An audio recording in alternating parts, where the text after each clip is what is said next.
toda la actualidad, temas destacados e importantes visitas, comienza Buenos Días Aconcagua.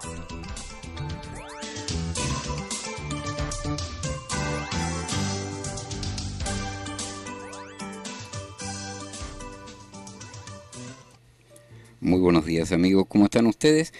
Desde aquí, desde RCPA Radio Comunitaria, para todo el Valle de la Aconcagua, para todo Chile y por qué no para todo el mundo también, porque estamos por streaming por www.rcpa.cl. Quien les habla, José Fernández, como siempre, en una edición más de Buenos Días Aconcagua, donde siempre tenemos visitas destacadísimas, porque siempre son amigos nuevos y antiguos, personalidades destacadas, gente de nuestro ámbito, ciudadanos como nosotros, como usted, como yo, como todos los que siempre tratamos de hacer algo por nuestra hermosa ciudad. Y eso estábamos conversando recién fuera de micrófono. Nuestra hermosa ciudad, ese San Felipe que teníamos, que tenemos, y el San Felipe que se viene. Pero ese enfoque realmente, ¿cómo lo hacemos? ¿Cómo lo vemos? Para eso justamente hoy nos visita un querido y gran destacado amigo que es don Sergio Jara Catalán. Muy buenos días, don Sergio, ¿cómo está? Es un placer saludarlo a usted y por su intermedio a mucha gente y amigos que están vinculados a este medio. Muchísimas gracias, don Sergio. Y como les decía, amigos, recién estábamos conversando, tuve la suerte, la oportunidad de poder conversar un poquito con don Sergio fuera de micrófono, en varios ámbitos en sí de la ciudad de San Felipe, nuestra ciudad. Pero primero que todo, me gustaría conversar un poquito con don Sergio para que lo conociéramos un poco. Don Sergio Jara Catalán, una de las personas destacadas de San Felipe, así como tenemos, y lo conversábamos recién con él, una lista de destacadísimas personalidades aquí en nuestra ciudad. ¿Quién es don Sergio Jara? ¿Qué hace? Ese tema importante, ¿eh? Hablábamos recién con don Sergio, dice, pero que sea una pinceladita nada más. Bueno, yo quisiera decir que soy hijo de un funcionario público. Y mis hermanos, mi mamá y yo nunca tuvimos, digamos, situaciones extremas de miseria. Siempre tuvimos lo necesario, pero no habían vacaciones, por ejemplo. Ya. El primer teléfono que llegó a nuestra casa lo aporté yo cuando era estudiante y trabajaba. Entonces era una familia modesta y yo empecé a estudiar en Putaén. Y siempre digo que cuando el colegio público de Putaén estaba en la plaza donde están los bomberos ahora, Ya, sí, sí. ahí estudié mis 5 primeros años, en la época, en los años 50, de preparatoria se llamaba. Eran 6 años. Y después venía el ciclo secundario, otros 6 años y así. Fue una época interesante, dura, porque la profesora tenía dos cajitas de tiza para el mes. Y eso sí que teníamos, sí, varios, LEA. Y en definitiva, el piso era de tierra. Lamentablemente no había alimentación para los chiquillos, que la mayoría eran del campo. Ya. La mayoría de mis compañeros andaba sin zapatos. Esa era la verdad. Y algunos con ojotas que eran muy populares de los neumáticos y los autos. Ya.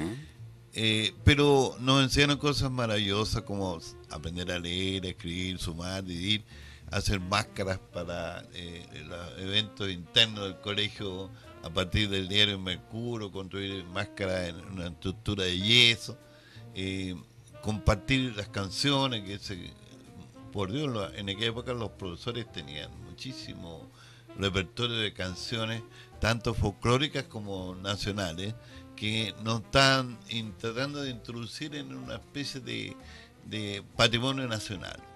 Fueron años felices, después mi padre se fue a Santa María, después yo seguí en el liceo.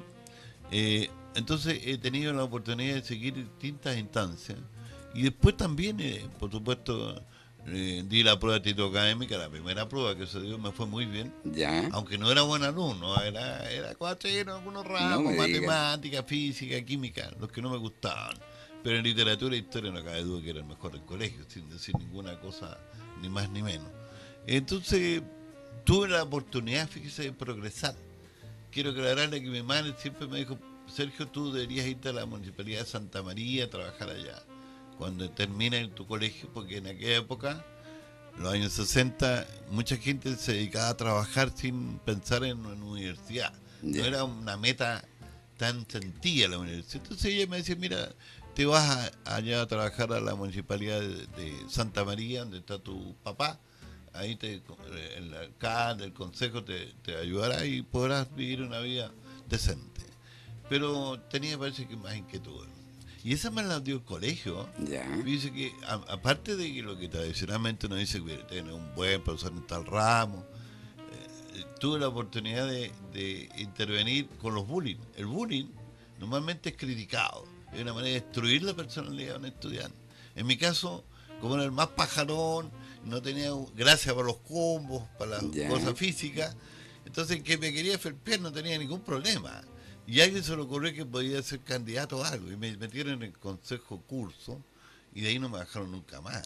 Y de seguir para arriba, me salió esa beta que no sé de dónde, del servicio público, y empecé. En aquella época me acuerdo que en el centro de alumnos juntábamos un grupo de chiquillos y salíamos todos los barrios de la ciudad a buscar libros. Ya. Golpeamos todas las puertas, juntábamos, por ejemplo, 500 libros y los entregábamos a las instituciones que los necesitaran. Hacíamos ese tipo de cosas, no le digo que todos los días, pero se hacía. Entonces, yo creo que la parte cívica me apoyó mucho para estimular el tema de escribir, de leer, de mirar a las instancias que uno conocía en el colegio, después en la sociedad. ¿Existían? Fue una buena marca, a partir del bullying. Disculpe, don Sergio, ¿existían en esa época un incentivo diferente por parte de los maestros, de los profesores con respecto a los alumnos? ¿Ha cambiado mucho ese incentivo social, comunitario, inclusive hasta profesional? Porque los profesores y maestros en esa época ya nos incentivaban a pensar un poquito más allá. ¿Cambió con respecto a lo que vemos hoy día? Pienso de que efectivamente tuvo profesores de distintos estilos, de filosofía de vida, política, en fin, que cada uno se expresaba y trataba obviamente de compartir con uno su patrimonio histórico. Yo lo estudiaba todo, pero al final decidía por mí mismo. Pero lo que yo recuerdo es que esos profesores tenían un sentido de vocación pública. No era solamente cumplir una pega para recibir un sueldo a fines de mes. A lo mejor nunca fue bueno y a lo mejor nunca lo será en relación a los maestros. Pero a uno lo incentivaban. Y de una manera especial, porque yo siempre cuento que el Yayo Lascano, que murió hace poco, mi profesor de arte, una vez hice un dibujo extraordinario con alumnos, con profesores, en una sátira ahí para cómo era el colegio. Y todos los chiquillos se empezaron a dedicar en el rato libre de ver quién era quién, por el monito que claro. Más o menos yo le pegaba algo al monito. Y cuando llegó el profesor de dibujo, todos quedaron expectantes, esperando un 7. Y me puso un 5. Entonces, yo no hablé nada, aunque estaba indignado, pero no faltó quien le dijo, profesor, pero ¿por qué no le pone un 7, Sergio? Porque él puede dar mucho más. Tendría que haber dado más de lo que al nivel de él. No puede estar en una historia que los demás hacen esto, no lo hacen y yo tengo que estar un poquito más que ellos y listo. No, tiene que ser excelente. Yo tengo una lección que yo la anoté y después la anoté en mi bitácora de vida, porque ese tipo de profesores yo tenía, y los que no me querían también. Entonces tuve que salvarme de las expulsiones, de todo este tema gremial, porque fui dirigente. Ya. Y que no era fácil en aquella época. No había tantas libertades como ahora en el tema de los estudiantes. Sí. No se podía conseguir que los estudiantes hablaran de educación o temas legales, vinculantes con ese quehacer, algo así como ahora es tan común. No, esos eran temas de mayores, no eran de los estudiantes. Éramos más que sujetos, objetos de la educación. Ya. Era una educación competitiva, pero no a nivel actual. Ahora yo la siento más fría, más lejana, una relación muy vinculante con las notas, con los rendimientos, la capacidad de mostrar magíster, posgrado, diría yo, más simbólica que Hay real. más participación, pero menos compartimento. Sí, claro, eso es verdad. Y, Entre los en, jóvenes también. y entre los Los jóvenes estudiantes, también, claro. sí que sí.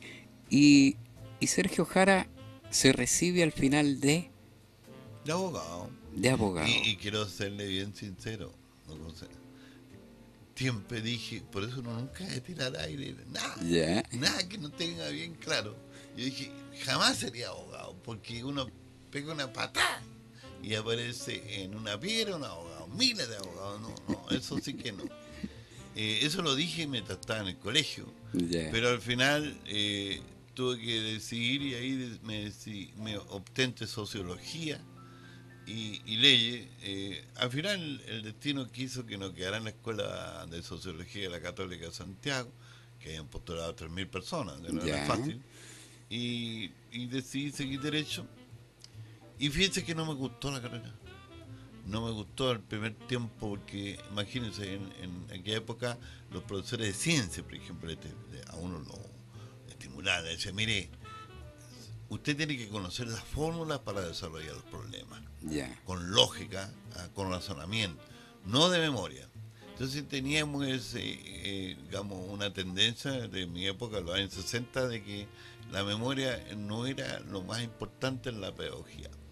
Pero resulta de que cuando llego a la universidad, usted aprende de memoria el libro, o dos vueltas y no hay más tiempo, o no sí, hay nada que hacer, porque hay una cantidad de material para trabajar y estudiar que es increíble, por lo menos en la escuela de Derecho, que era muy difícil, y yo no estaba acostumbrado a eso. Entonces me costó entender el mundo de que hay que saber o no saber. No es que uno se pueda, ya, como dicen los cabros, carrilear.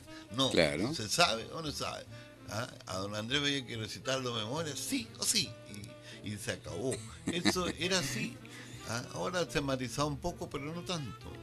De manera entonces que, francamente, le quiero decir que donde más disfrutaba la carrera ejerciéndola, he hecho de todo dentro de la carrera. Si hay alguien que ha tenido la buena aventura de explorar distintos caminos, Ya. ese he sido yo. No, Por no tenía ejemplo, una pega de una estabilidad total y ya. seguro con una meta, no. He tenido muchísimas actividades. Por Me ha costado. ejemplo, en qué distintas áreas se ha desarrollado? Bueno, eh, hay una etapa administrativa. Ya, Trabajé en la Caja de Previsión de Empleados Particulares. ya, Ahí me honraron con ser el presidente del gremio a nivel local.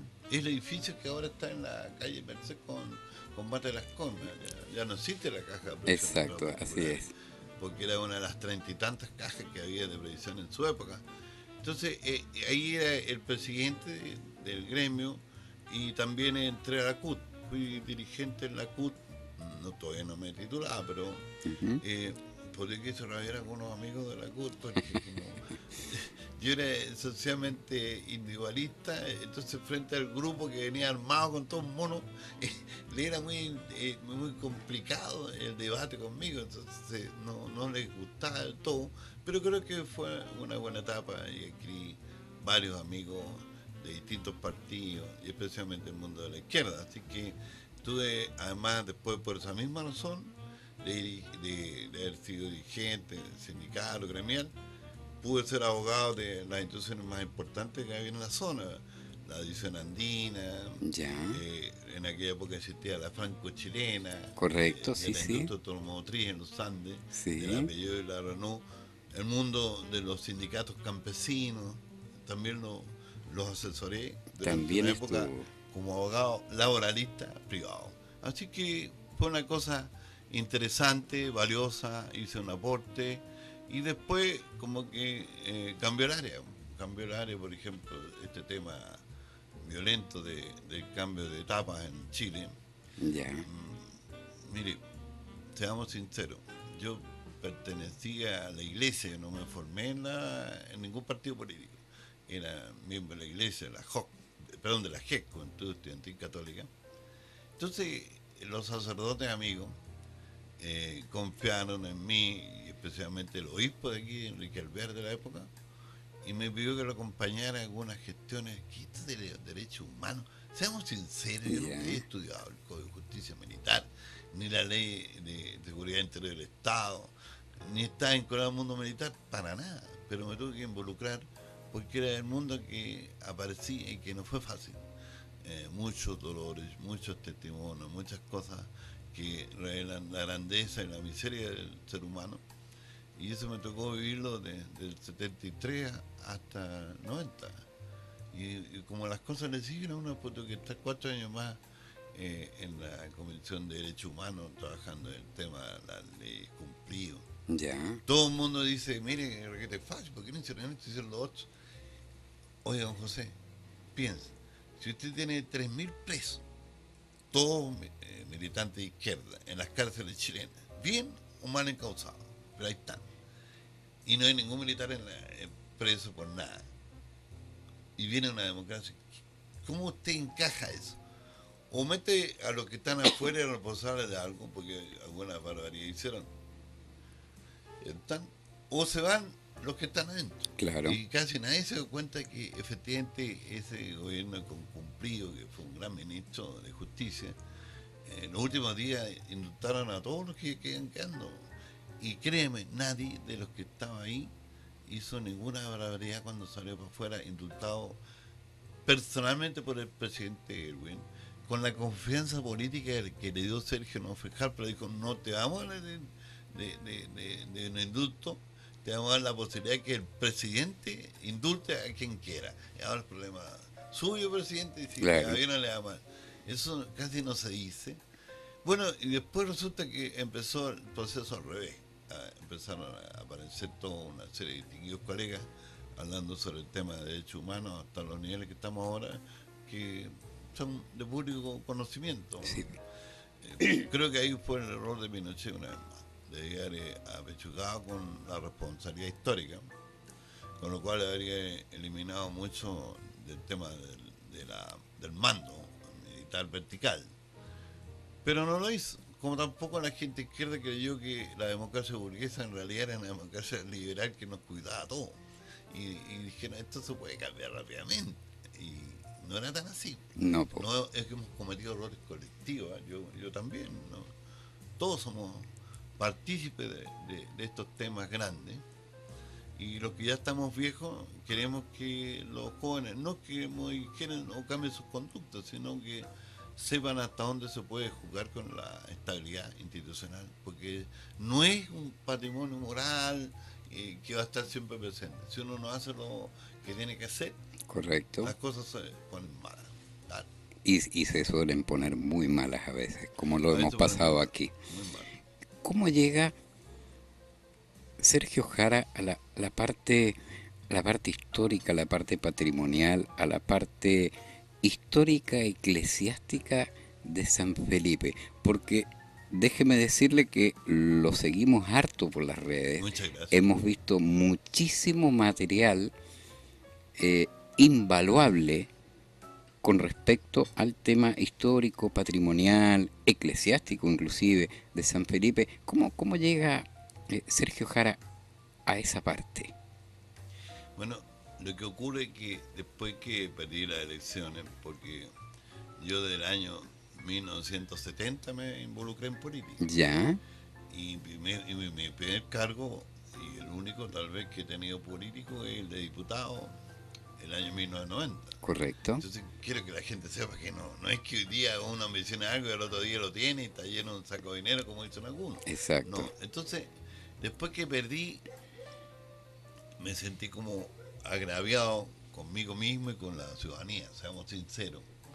De forma entonces que estaba muy negativo. Mi señora me ayudó mucho, echamos a andar el tema de mi oficina privada, volví a la gestión privada como abogado. Y en eso estaba cuando me recuerdo que un amigo mío, Nana Caíno Lara, que fue jefe del laboratorio aquí en San Felipe, que vivía por aquí cerca, sí. Y que tenía mucha fe en mí, me dijo un día, Sergio, tú tienes que dedicarte a hacer algo.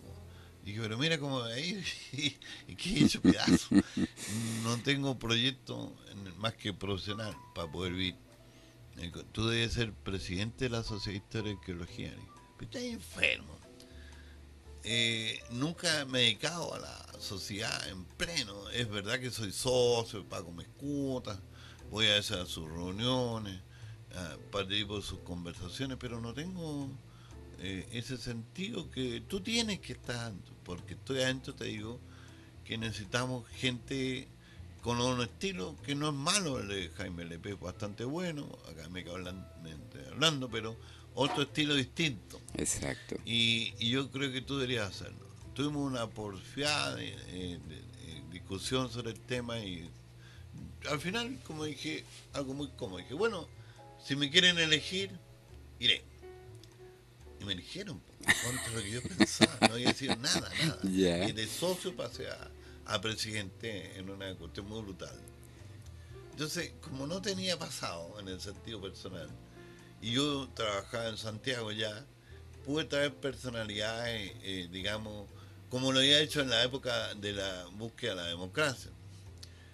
A Ricardo Lago, a Elwin y a muchos otros los invitamos con mi patrocinio y la organización que teníamos de los distintos partidos. Correcto. Entonces, esto era repetir el esquema, pero en temas culturales. Entonces, lo hicimos con una buena cantidad de... Habían personalidades como Ricardo Kreb, que ha sido Premio Nacional de Historia. Así es. Era un clásico entre nosotros.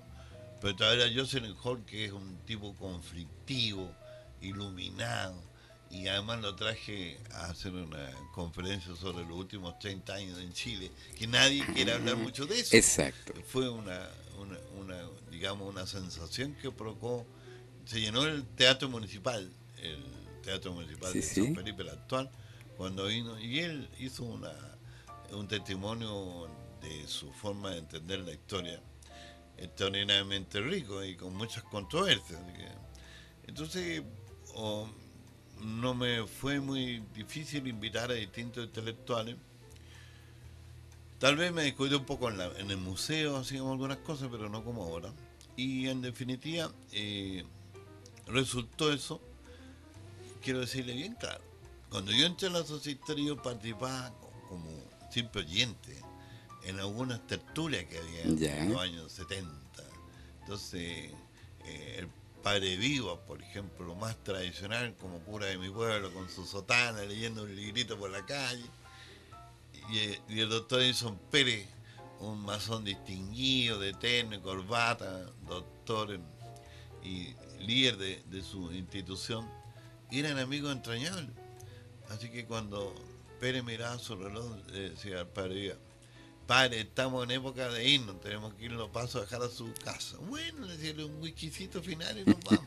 Intentando hablaban de historia local y hablaban de cosas que por desgracia no quedaron archivos, pero eran muy estimulantes como gestión. Eso fue una época interesante. Imagino que sí. Muy interesante. Así que de ahí empezó a surgir este interés por el trabajo de la historia que a mí me había gustado en el colegio. Y aquí estamos mirando ahora. ¿Le puedo contar un secreto? Por supuesto que sí. Ya. Hablé con la presidenta de la sociedad, doña Ivonne, y algunos dirigentes, y les dije, mira, antes que, ya espero que no se vayan a Santiago, pero el archivo, lo que hay en archivo en la Municipalidad de San Felipe, lo que hay en archivo en lo que es la gobernación y también antes de intendencia, y ahí salieron varios libros editados por algunos distinguidos consocios en el pasado.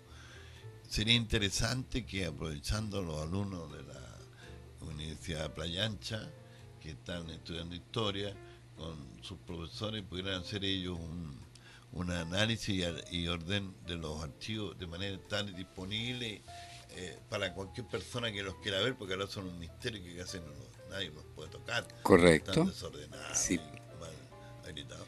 Entonces confiamos que ahora en el mes de marzo esa gestión con alguna firma seguramente de la Universidad de Playa Ancha y la gobernación y la municipalidad con el patrocinio de la sociedad se haga carne y vuelva usted a lo que me estaba comentando. Correcto. De que el patrimonio hay que cuidarlo, es una forma como uno puede colaborar. Nosotros encontramos una buena iniciativa y tenemos Los elementos humanos, que no es mucha plata lo que hay que hacer ahí. Por supuesto que sí. Elementos humanos.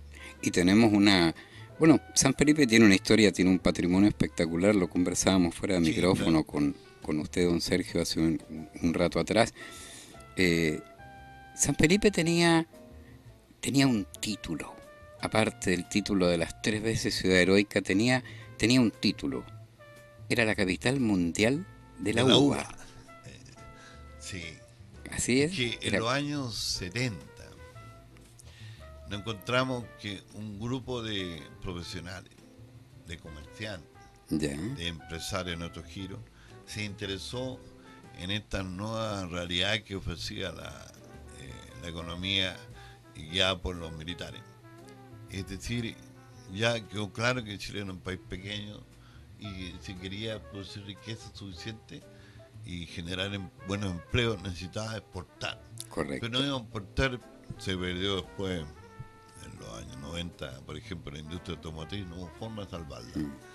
Y antes se habían perdido ya una serie de industrias tradicionales, incluso las conserveras. Correcto. Entonces, ellos, pero en ese minuto, en los años 70, empezaron a comprar parcelas coras. Se había subdividido la propiedad. Y curiosamente, muchos campesinos se quedaron con su parcela, pero muchos de ellos vendieron sus parcelas. Y los compradores eran personas que tenían tecnología, conocimiento, cultura o algo de plata. Además que los bancos prestaban plata a sola firma. En ese momento sí. En los años 70, piense usted que incluso hasta las palas, si usted las colocaba en prenda, le permitían generar un crédito para la garantía, aparte de la hipoteca por la propiedad. Bueno, entonces se empezaron a habilitar tierras con el modelo de California para exportar, y eso generó un grado de prosperidad increíble.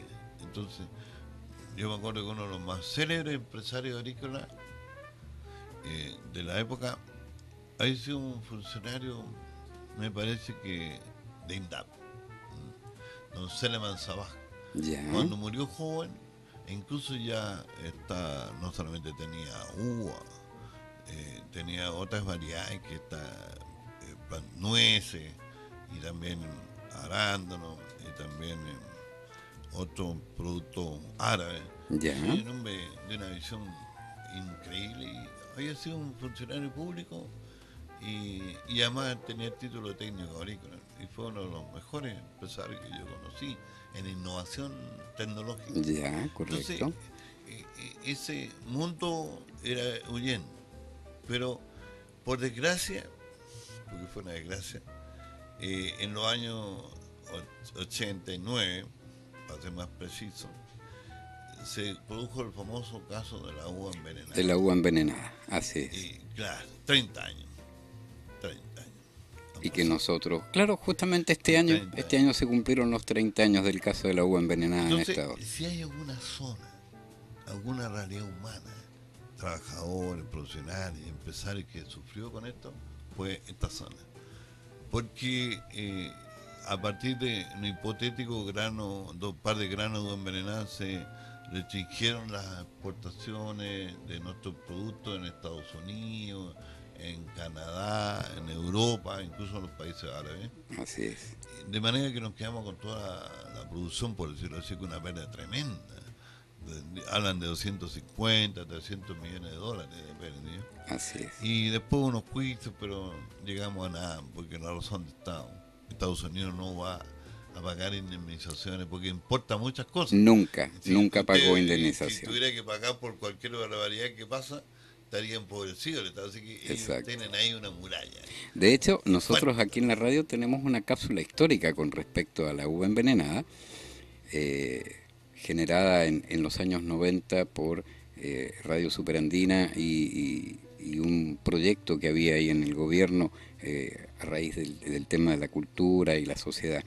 Y en esa cápsula se detalla que el gobierno de los Estados Unidos nunca indemnizó y nunca pidió disculpas públicas tampoco. Lo único que hizo fue aceptar que la uva fue contaminada allá, nada más. Fue lo único que hicieron. Y fue algo muy particular y muy especial. ¿Y cómo De ahí nunca más las cosas fueron iguales. Nunca, jamás fueron La iguales. producción, incluso yo quiero decir, hasta los liderazgos políticos. Yo era dirigente político ya, Ya, y me tocó enfrentar la condición del 80, que me fue bastante mal, ya, y después este plebiscito del fin del gobierno de Pinochet. correcto. Pero ya estaba involucrado el tema de la UA. Sí, Entonces, extrañamente, se lo digo así, muchos empresarios que yo pensé que iban a actuar en forma dura o fuerte o muy potente en la defensa del régimen de Pinochet, simplemente se fueron para la casa y no quisieron meterse en nada, porque ya estaban problemados por el tema de la UA, y como que fue un mensaje, de no dejen que las elecciones sean libres y todos vamos a ser más felices, para decir, entre comillas. así Así es. que produjo efectos grandes, no solamente económicamente, porque hubo mucha gente que quebró, sino por temas políticos, porque apareció una transición democrática que no existía después de tantos años. Correcto. Así que San Felipe, el señor tomó, por ejemplo, el señor Montero Mac, fue ministro del Interior, era de San Felipe, hijo del rector don Julio Montero, Enrique Montero Mac, y hermano de don Julio Montero Heredia, que fue juez de policía local acá, abogados todos. Exacto. Entonces, fue un ministro importante en el gobierno del señor Pinochet. Tal vez nunca hemos tenido una potencialidad tan grande de ministros después dentro de nuestra realidad local. Exacto. Muy lejano los tiempos que Antamirano y Cifuentes en los años 70 y tantos fueron ministros de Estado los dos, Ya. y los dos eran de San Felipe.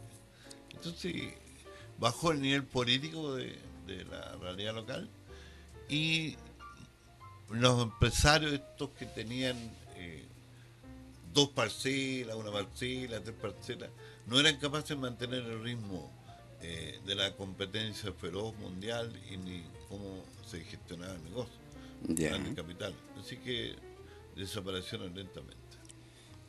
¿Cómo? Perdón si fui... No, súper, porque estuvo espectacular no solamente la ubicación histórica y política, sino también la ubicación comercial político, digámoslo así, que nos acaba de dar con respecto a lo que fue San Felipe en esa época. Pero, ¿cómo vemos a San Felipe ahora? ¿Cómo ve a San Felipe? ¿Lo vemos como una ciudad agrícola? ¿Lo vemos como una ciudad patrimonial? ¿Lo vemos como una ciudad universitaria? ¿Una ciudad como que podría llegar a tener una implicancia industrial, comercial en la región? ¿Cómo vemos a San Felipe ahora? ¿Cómo lo ve don Sergio Jara? Yo así, honestamente, en mi perspectiva local, siento que en los caminos no son muchos. Ya, Industrial ya no fuimos. correcto. Y además que las industrias en Chile son pocas, y la sofisticación, por ejemplo, de la computación como una área nueva de interés, uno ve chiquillos jóvenes muy airosos, Sí, pero no ve todavía la manifestación de eso en una industria intelectual, tal vez en el futuro, pero no se ve ahora. Entonces, de industria hablamos poco, de agricultura, el valle es estrecho, no es el más grande, tiene un río que está muy a mal traer, el río Concagua, con poca agua, nunca se hizo el embalse tema complejo. que necesitábamos para seguir desarrollando un punto más Sí, del asunto. Entonces, en la práctica, uno ve que la división andina y su efecto en el valle podría ser gestión de desarrollo, es decir, si ahorráramos el agua del río Concagua que ella usa, utilizando agua de mar, que se puede hacer como lo hicieron los Luxis en Antofagasta, así es. en altura, desde el mar se llevó el agua para el proceso minero. Si la andina hiciera algo así, y nosotros desarrollamos la industria agrícola más tan variada como ahora, pero especialmente en algo que no les gusta a mucha gente que opina sobre estos temas, la palta. La palta. La palta, La palta. tiene un precio extraordinario, es rentable, está en disputa en México, en Perú, en Sí. Colombia. Piense que la persona que más critican en Panquehue, un empresario, está ingresando en el mercado en Colombia. Correcto. Entonces, yo creo que si nosotros combináramos bien las cosas, digamos la minería con la agricultura y los servicios, sería una gran cosa. Además, si podemos seguir gestionando el tema cultural para desarrollar la industria del turismo, sería otra gran cosa, porque ¿quiere que le diga una cuestión? Después del terremoto, entre los dos presidentes que hemos tenido, ya 10 años han pasado, Sí, el símbolo que tenemos, Curimón, su templo, su museo, anteconvento, ahí está esperando. Pero quiero aclararle que no ha sido socializado un proyecto que sea vinculante. Tiene que ser correcto. religioso porque es la realidad de donde partió, antes que naciera San Felipe. Pero tiene que ser cultural e histórico para cualquier persona que disponga de curiosidad científica.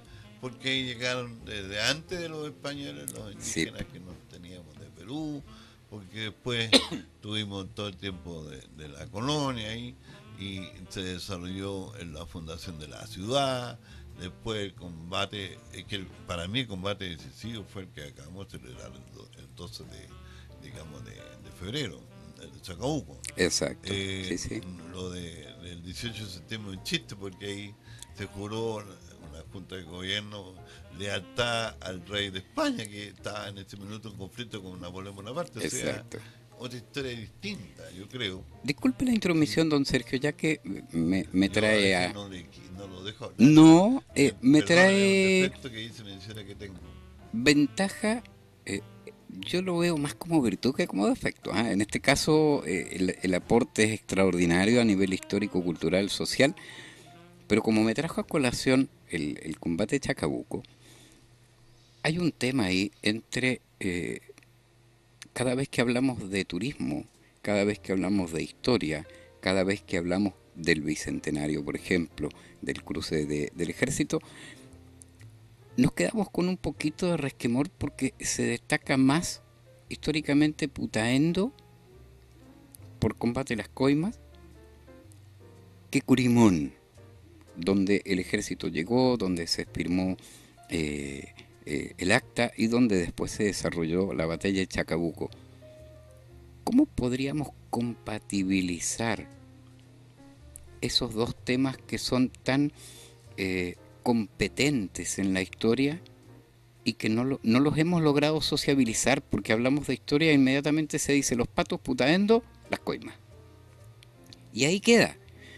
Y notamos de repente que Curimón queda un poquito relegado a otra parte de la historia, que lo relacionamos solamente con la independencia. Llegaron ahí, estuvieron, se juntaron y se le da el cierre y volvemos a otra parte de la historia donde todos felices con la batalla de Chacabuco. ¿Por qué sucede eso? ¿Por qué Bueno, pasa eso? ¿Por tal qué? vez somos limitados en nuestro análisis, ¿no? Porque en verdad San Martín, que era el gran estratega de toda esta gestión, no tenía pensado el 12 de febrero como época de combate con los españoles. Correcto. La verdad que los informes de inteligencia lo obligaron a apurar la causa de concentrarse en Curimón. Por ahí viene la explicación lógica de Caniño Botado, por ejemplo, San Exacto, sí, Esteban, sí, sí. El que cambio. las fuerzas que están entrando por los Andes también del ejército de los Andes, el ejército libertador de O'Higgins y San Martín, tuvieron que apurar la marcha porque San Martín detectó que desde el sur están a marcha forzada, no Ya. había que poner la mayoría era infantería, así que a pie nomás era la cosa, a marcha forzada hacia Santiago, eventualmente para enfrentar en forma mayoritaria los defensores del monarca, a estos republicanos que estaban llegando desde Argentina.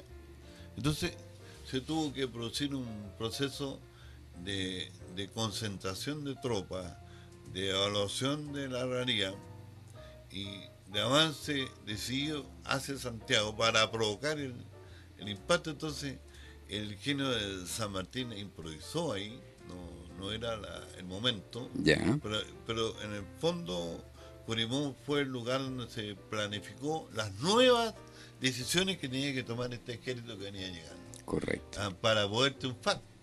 Y fueron tan nuevas que incluso en plena batalla hubo que cambiar el sentido de ella, porque todos sabemos que O'Higgins era un hombre valiente, muy valiente.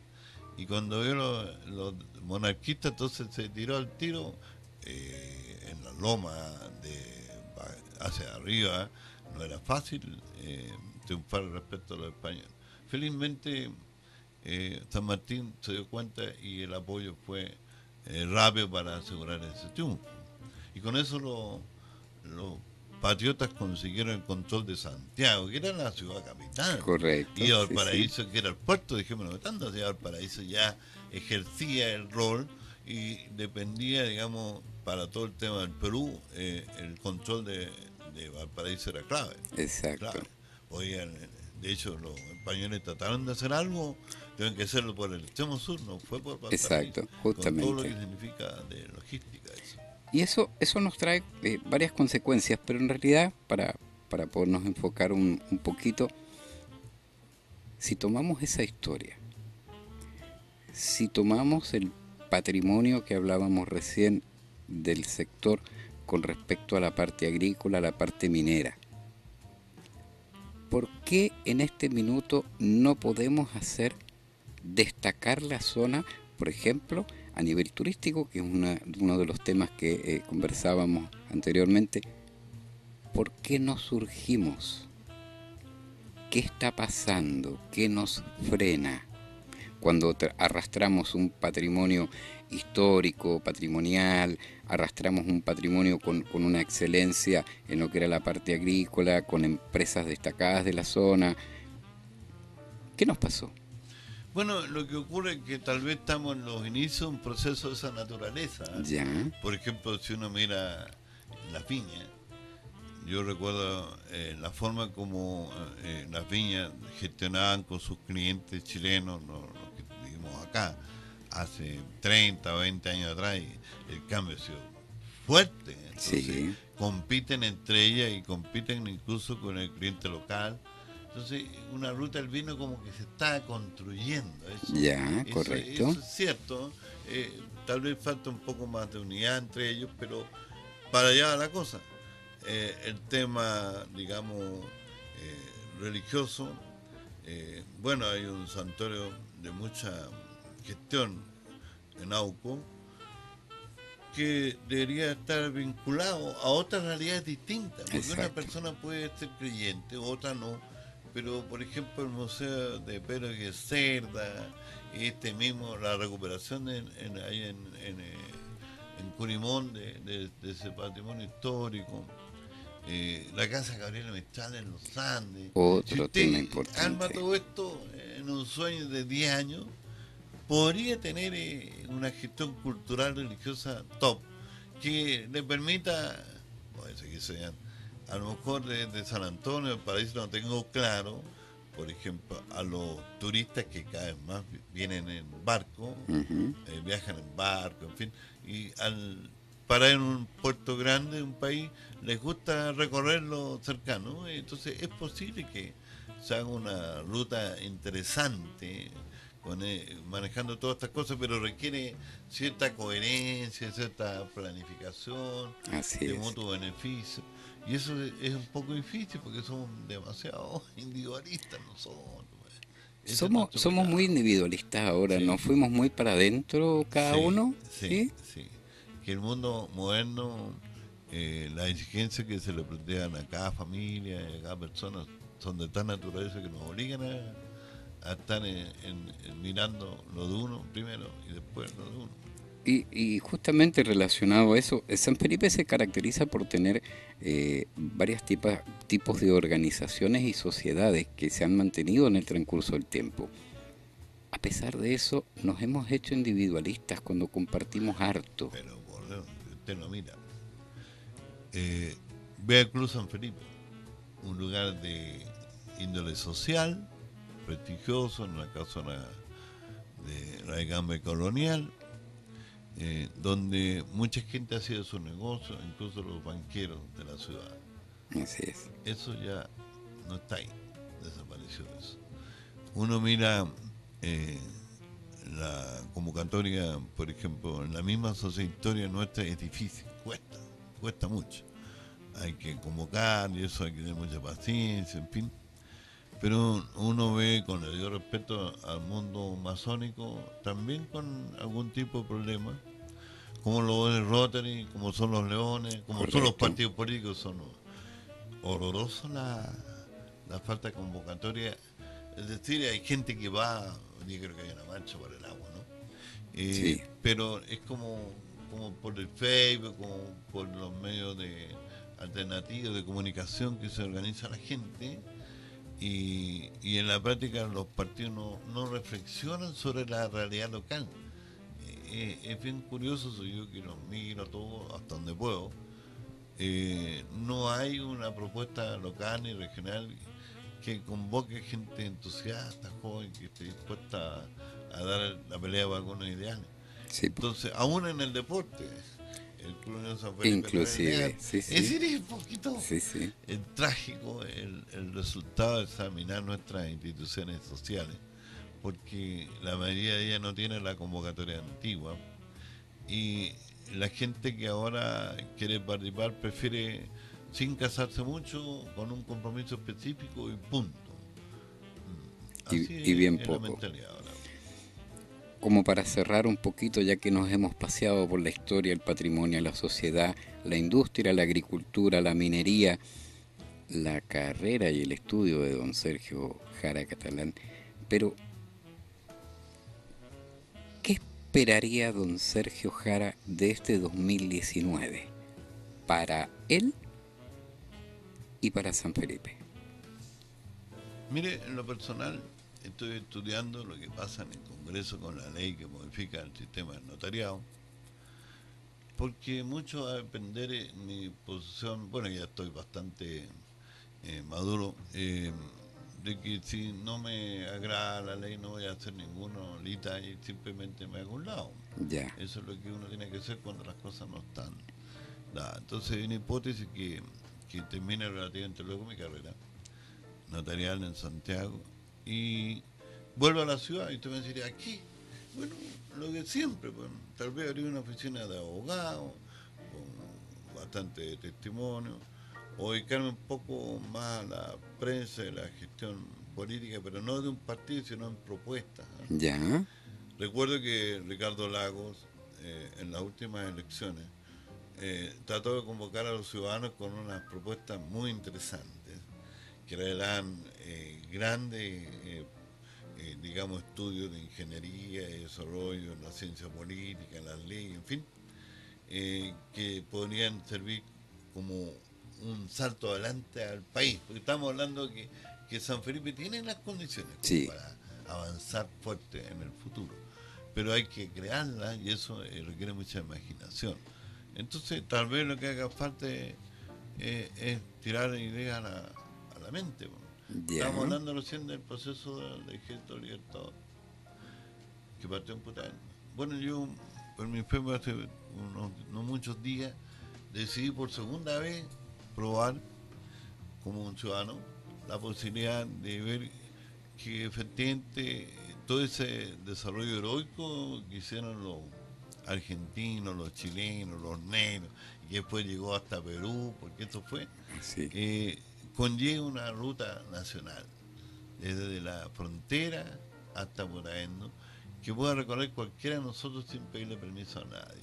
Entonces voy a intentar hacer, bueno, probablemente me muero un par de años, porque es un tema muy técnico, muy complejo y de poca jurisprudencia, ya, a eso, que sería una manera donde uno agradecer lo que hicieron nuestros ancestros por nuestro pasado y por nosotros. Que uno tiene que ser agradecido, obviamente que sí, ¿no es cierto? obviamente que sí, Así lo que tengo conversábamos eso, hace un lo tengo rato. como una meta que le quiero dedicar un tiempo. Yo creo que me puede ir mejor que la otra vez. Viene Nacional la otra vez no tuvo todos los elementos históricos que ahora es más posible. El mismo hecho que Putaendo digan que es la primera comuna libre de Chile y todo lo que eso conlleva en las declaraciones públicas en participación en la cabalgata y todo eso que hay, y los 200 años y todo lo demás. Eso es un elemento histórico que uno puede usar para decir, mire, la ruta de los libertadores fue esta. Los militares fueron para acá, fueron para allá. Y eso fue lo que ellos crearon como primer mensaje de libertad del país independiente. Naturalmente que están como un bien nacional de uso público. Así es. Así.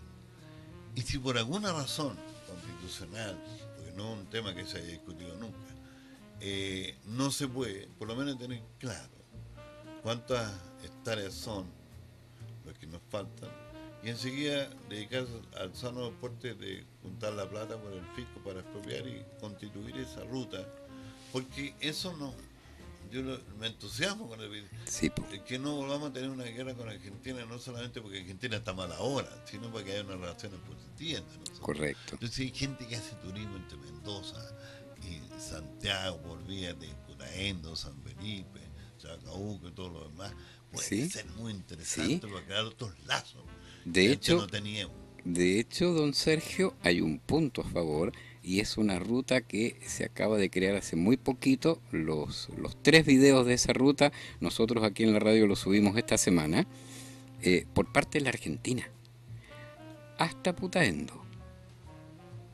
Desde el Plumerillo hasta Putaendo. Es muy interesante porque ahora tenemos algunos puntitos a favor, tenemos una estrategia ya creada por el otro país. Entonces yo creo que ahora nos toca a nosotros generar esta instancia que es bastante buena y que nos va a traer no solamente turismo. Esto mismo lo obliga a uno porque dicen que la historia es una lata, pero piense que Ambrosio O'Higgins creó unos resguardos cordilleranos en las montañas de Chile y también en Argentina, porque el hombre no solamente dirigía las cosas acá, también Mendoza era parte de nuestra integridad territorial. Entonces se crearon unos recintos para proteger a los viajeros durante el invierno. Y algunos de los recintos de las casuchas rey, le llaman en Argentina, están en buen estado. En cambio nosotros tenemos una en muy buen estado y las otras no. Exacto. Entonces, así como los ascensores al paraíso requieren mantención y que tiene que ser así. Correcto. La gente se sienta contento de estar al paraíso y ver algo histórico de tecnología de antaño que puede funcionar perfectamente ahora. Deberíamos tener nosotros también nuestras, ¿cómo se llama?, estos refugios cordilleranos, todo lo que tenemos, que me parece que son 4. Y nuestra ruta completa. Si alguien quiere hacer ese recorrido, igual sería una maravilla. Sería fantástico. Sí que sí. Yo creo que tenemos material como para un par de programas más y tenemos harto para coordinar y para poder conversar con don Sergio Jara, que de ahora en adelante yo creo que vamos a ver si lo podemos agarrar un poquito más seguido, porque sabemos que su agenda es muy, muy contundente, pero vamos a tratar de traerlo más seguido. Me siento contento de compartir esta idea porque uno la ha construido con la colaboración de muchos amigos y amigas, libros por aquí, fotos por allá, en fin. Es así. Y hay que repartir lo que uno recibe. Es así. Muchas gracias. No, don Sergio, al contrario, los agradecidos somos nosotros. ¿Por qué? Porque esto, que es Buenos Días Aconcagua en la radio comunitaria para nuestra gente de San Felipe, para nuestra gente del Valle, para nuestra gente de todo Chile, porque desde aquí esparcimos lo que tenemos: cultura, arte, sociedad, y lo que es más importante, compartimos nuestra gente que sabe, que aporta. Uno de ellos, don Sergio Jara Catalán, que hoy nos acaba de dejar un material que, vamos a necesitar tiempo para procesarlo. Don Sergio, muchísimas gracias, pero muchísimas gracias. Y a nuestros amigos, gracias por dejarnos entrar en sus casas con esto, que es más de lo nuestro, con esto que es, digamos que parte de la historia, parte de nuestra gente, parte de todo lo que tenemos aquí en Chile y sobre todo en el Valle de la Aconcagua. Amigos, muchas gracias. Los dejamos hasta el lunes a la misma hora y seguimos con más música aquí en Radio Comunitaria Población Aconcagua.